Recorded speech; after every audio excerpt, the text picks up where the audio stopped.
विविधताओं से भरे भारत में कई ऐसे मंदिर हैं जिनके रहस्यों के आगे विज्ञान और सारे तर्क फेल हैं। इन मंदिरों में अलग अलग भगवानों की अनेक मूर्तियां विराजमान हैं। पुरी स्थित जगन्नाथ मंदिर में भी ऐसे ही हैरान करने वाले कई रहस्य हैं। जगन्नाथपुरी के मंदिर के रहस्य में सबसे बड़ा आश्चर्यचकित करने वाला रहस्य है ब्रह्म पदार्थ का रहस्य। पुरी स्थित जगन्नाथ मंदिर में विराजमान भगवान जगन्नाथ की काष्ठ की मूर्ति में आज भी धड़कता है भगवान श्री कृष्ण का दिल, और यही इस मंदिर का सबसे बड़ा रहस्य है। आज की प्रस्तुति में जानते हैं इससे जुड़ी पौराणिक कथा के विषय में। नमस्कार दोस्तों, ये है मधुर मोरल स्टोरी।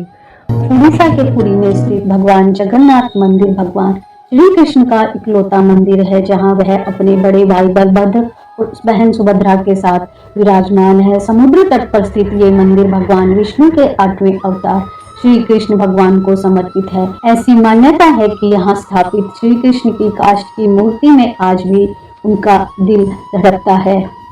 शायद आपको इस बात पर विश्वास ना हो, लेकिन आज भी कई ऐसी रीति नीति इस मंदिर में निभाई जाती है जो इसका जीता जागता प्रमाण है। इसके साथ ही पुराणों में भी इसका जिक्र किया गया है, और यह आश्चर्यचकित करने वाला रहस्य है ब्रह्म पदार्थ का रहस्य।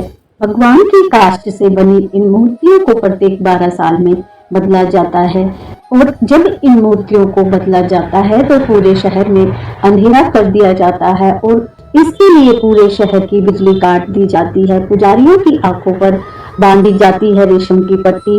मंदिर में भी अंधेरा कर दिया जाता है। मंदिर की सुरक्षा को हर तरफ से मौजूद कर दिया जाता है। इसके बाद गुप्त अनुष्ठान नवक्लेवर होता है और चयनित पुजारियों की आंखों पर पट्टी बांधकर हाथों पर दस्ताने पहना दिए जाते हैं। मंदिर में भेजा जाता है। इन मूर्तियों में से एक प्रकार का ब्रह्म पदार्थ निकाला जाता है जिसे आज तक किसी ने नहीं देखा, और इसी ध्यान से नई मूर्तियों में स्थापित किया जाता है। जाने इससे जुड़ी पौराणिक कथा। द्वापर युग में भगवान विष्णु ने श्री कृष्ण का अवतार लिया जिसे उनका मानव रूप कहा जाता है। मानव रूप में जन्म लेने वाले प्रत्येक मनुष्य की मृत्यु निश्चित है। इसी प्रकार भगवान कृष्ण की मानव रूपी मृत्यु अपरिहार्य थी।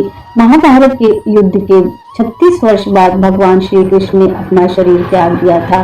पौराणिक कथाओं के अनुसार एक बार भगवान कृष्ण वन में लेटे हुए पीपल के पेड़ के नीचे विश्राम कर रहे थे। तभी एक बहेलिये ने गलती से उन्हें हिरण समझकर तीर से वार कर दिया। इसके बाद भगवान श्री कृष्ण ने नदी किनारे अपना मानव शरीर त्याग कर दिया और वैकुंठ या गोलोक धाम चले गए। जब पांडवों को यह खबर मिली तो वे द्वारका पहुंचे।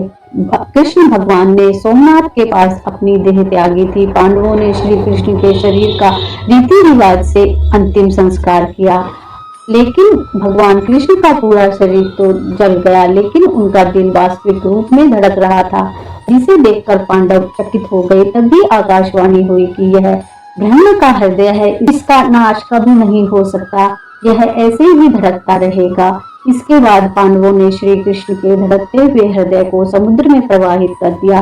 समुद्र में पहुंचने के बाद भगवान श्री कृष्ण के हृदय ने लकड़ी के एक लट्ठे का रूप ले लिया और फिर तैरते तैरते उड़ीसा के समुद्र तट पर पहुंच गया।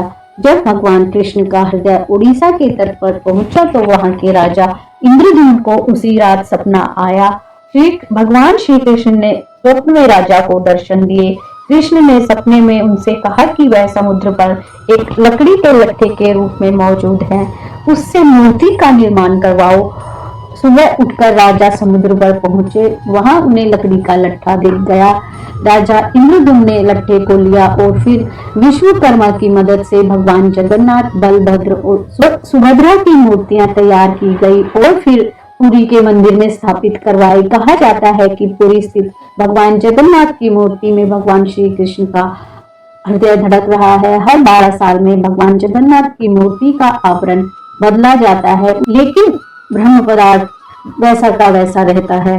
ब्रह्म पदार्थ को नवक्लेवर में स्थानांतरित करने वाले पुजारियों के अनुभव के अनुसार उन्हें लगता है कि जैसे वे अपने हाथों में कुछ जीवित वस्तु धारण कर रहे हैं, वह पदार्थ की तरह उछलता रहता है। कुछ लोग कहते हैं कि यह अष्ट धातु से बना एक दिव्य पदार्थ है भगवान कृष्ण का हृदय बदलते समय आंखों पर पट्टी, हाथ में दस्ताने और पूरे शहर की बिजली गुल करने के पीछे यह मान्यता है कि अगर किसी ने गलती से भी उसे देख लिया तो उसकी मृत्यु हो जाएगी। यही वजह है कि नव क्लेवर की रस्म निभाने से पहले पूरी सतर्कता बरती जाती है। मूर्ति बदलने वाले पुजारी बताते हैं कि जब भी यह प्रक्रिया होती है तो उस समय ऐसा लगता है कि क्लेवर के अंदर खरगोश फुदक रहा है। हालांकि हाथों पर भी कपड़े बंधे होते हैं तो बहुत साफ साफ कुछ पता नहीं चलता है। वीडियो को लाइक शेयर करें, चैनल को सब्सक्राइब करें। Thank you for watching.